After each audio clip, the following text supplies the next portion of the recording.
بالکل اسی طرح 15 شعبان کی رات کو اس نور کا سورج طلوع ہو جاتا ہے، نہ اس نور کی صبح صادق طلوع ہو جاتی ہے۔ پھر ہر دن یہ نور بڑھتا رہتا ہے، بڑھتا رہتا ہے، بڑھتا رہتا ہے، حتیٰ کہ رمضان سے 1-2 دن پہلے ایسی حالت ہوتی ہے کہ جیسے رمضان کی برکتیں ہوتی ہیں۔ اس لیے نبی علیہ السلام شعبان میں کثرت سے روزہ رکھتے تھے۔ صلاۃ و تسبیح کا پڑھنا عبادت ہے، اور کل کے دن کا روزہ رکھنا بھی سنت ہے۔ بیکی شریف کی روایت ہے، نسائی میں بھی اس کا تذکرہ ہے کہ شعبان کا مہینہ رجب اور رمضان کے درمیان ہے، جس کی فضیلت سے لوگ بے خبر ہیں۔ اس مہینہ میں بندوں کے اعمال پیش کیے جاتے ہیں۔ میرا دل چاہتا ہے کہ میرا عمل ایسی حالت میں پیش کیے جائیں کہ میرا روزہ ہو، یعنی نبی علیہ السلام نے فرمایا کہ میرے عمل اللہ کے سامنے اس حال میں پیش ہوں کہ میں روزہ دار، یعنی 15 شعبان کا روزہ سنت ہے، حدیث سے ثابت ہے۔ اس لیے نبی جب رجب کا چاند دیکھ لیتے تو یہ تھے، اللہم بارک لنا فی رجب و شعبان و بلغنا رمضان۔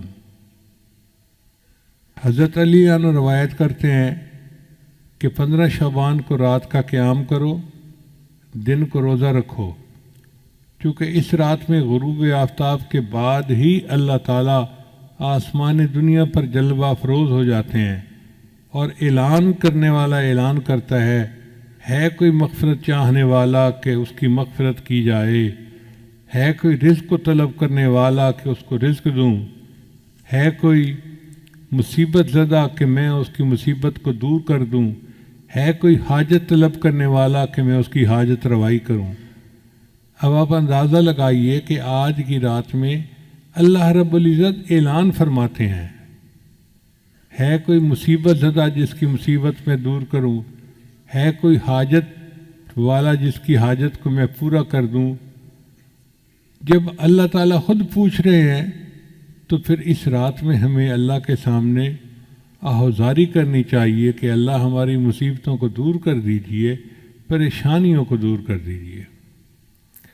ابن ماجہ کی روایت ہے کہ نبی علیہ السلام کے بارے میں سیدہ صدیقہ عنہا فرماتی ہیں، میں نے ایک رات نبی علیہ السلام کو بستر پر نہ پایا۔ بندہ سویا ہوا ہوتا ہے نا تو آنکھ کھلتی ہے، تو میں نے دیکھا کہ نبی علیہ السلام بستر پہ نہیں تھے، تو میں باہر نکلی، بھئی خیریت تو ہے پتہ کروں۔ وہ فرماتی ہیں میں نے دیکھا کہ نبی علیہ السلام جنت بقیع کے اندر تھے۔ میں نے پوچھا اے اللہ کے نبی صلی اللہ علیہ وسلم آپ یہاں رات کے وقت کیسے آئے؟ تو نبی علیہ السلام نے فرمایا کہ آج 15 شعبان کی رات ہے،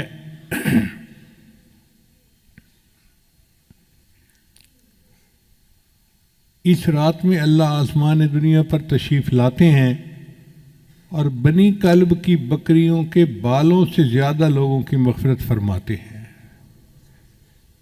بنی کلب ایک قبیلہ تھا مدینہ میں جو بکریاں پالنے میں مشہور تھا، ہر گھر والوں کے پاس بکریاں ہوتی تھیں۔ اب آپ اندازہ لگائیں کتنی بکریاں ہوں گی، اگر 200-400 بکریاں ایک گھر کے پاس ہوں تو پھر کتنے لوگ ہوں گے، ہزاروں بکریاں۔ بعض حدیث میں آتا ہے کہ قبیلے کے پاس اتنی بکریاں تھیں کہ جب سب بکریاں نکالتے تھے تو 2 پہاڑوں کے درمیان کی پوری وادی بکری بھر جاتی تھی۔ اب 2 پہاڑوں کے درمیان وادی بکریوں سے بھر جاتی تھی تو کتنی تعداد ہوگی۔ پھر بکری کے جسم پہ کتنے بال ہوتے ہیں اس پر بھی غور کریں، ہمیں تو اندازہ نہیں ہے۔ ہمارے ایک دوست تھے ماشاءاللہ، وہ فارغ البال گنجے تھے، میں ان کو پیار سے فارغ البال ہی کہتا تھا۔ ایک دن میں گیا تو اس نے نا ایک لٹ جو ہے نا بالوں کی یوں لگائی ہوئی، تو میں نے پوچھا کہ بھائی آپ نے یہ بال کیسے لگوائے؟ کہتے حضرت ٹرانسپلانٹ کروائے ہیں۔ میں نے کہا ٹرانسپلانٹ کروانے تھے تو سارے کروا لیتے۔ کہنے لگا حضرت ایک بال کے بدلے انہوں نے $1 لیا ہے اور میں نے $10,000 پے کر کے یہ بال لگوائے ہیں، اور 10,000 بالوں کی جو لٹ تھی وہ چھوٹی سی تھی ایسے. تو میں سوچ میں پڑ گیا کہ اگر یہ بال 10,000 ہیں تو پورے سر پہ تو پھر لاکھوں بال ہوں گے. اب اگر انسان کے سر پر لاکھوں بال ہوتے ہیں تو بکری کے جسم پہ کتنے بال ہوں گے بھائی، اندازہ لگائیں. اگر ایک بکری کے جسم پر لاکھوں بال ہوتے ہیں تو بنی کلب کی پوری بکریوں کے جسم پہ کتنے بال ہوں گے. اتنے بندے اللہ آج کی رات میں جہنم سے بری فرما دیتے ہیں. اس لیے یہ بہت بڑی خوشخبری کی بات ہے. بہقی شریف کی روایت ہے کہ اس رات میں وہ سب بنی آدم لکھ لیے جاتے ہیں جو اس سال مریں گے اور جو بچے اس سال پیدا ہوں گے.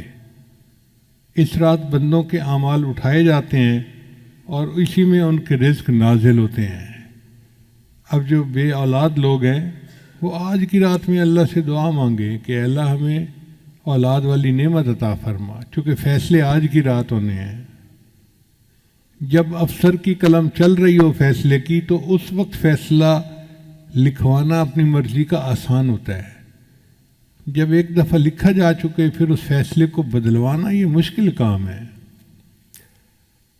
ہم 15 شعبان کی رات کو تو دعائیں مانگتے نہیں اور پھر پورا سال روتے رہتے ہیں جی دعا قبول نہیں ہوتی، دعا قبول نہیں ہوتی، دعا قبول نہیں ہوتی. دعا کیوں نہیں قبول ہوتی ہے لیکن اس کے مانگنے کا وقت ہوتا ہے. تو آج کی رات کی اہمیت کا اندازہ لگانا چاہیے. ابو امامہ باہلی رضی اللہ عنہ ایک صحابی تھے. جب وہ نبی علیہ السلام کے پاس آئے تو اللہ کے محبوب صلی اللہ علیہ وسلم کو یہ حکم ملا کہ ان کا اکرام کرو. تو نبی علیہ السلام نے ان کے لیے اپنی چادر بچھا دی، مگر ان کا ایمان سے نور سے سینہ منور ہو چکا تھا. وہ آئے اور انہوں نے چادر کو اٹھا کے چوما. اے اللہ کے وسلم میں آپ کی چادر پہ پاؤں نہیں رکھ سکتا.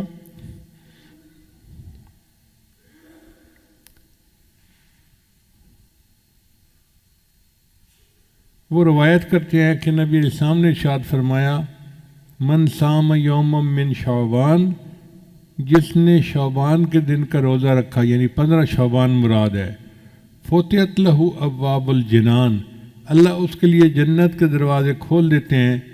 وغلقت علیہ ابواب النیران، اور اس پر جہنم کے دروازوں کو بند کر دیتے ہیں.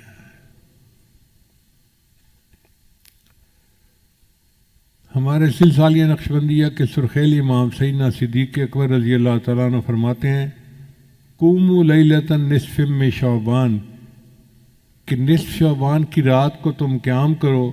فإنہا لیلۃ مبارکہ، یہ مبارک رات ہے.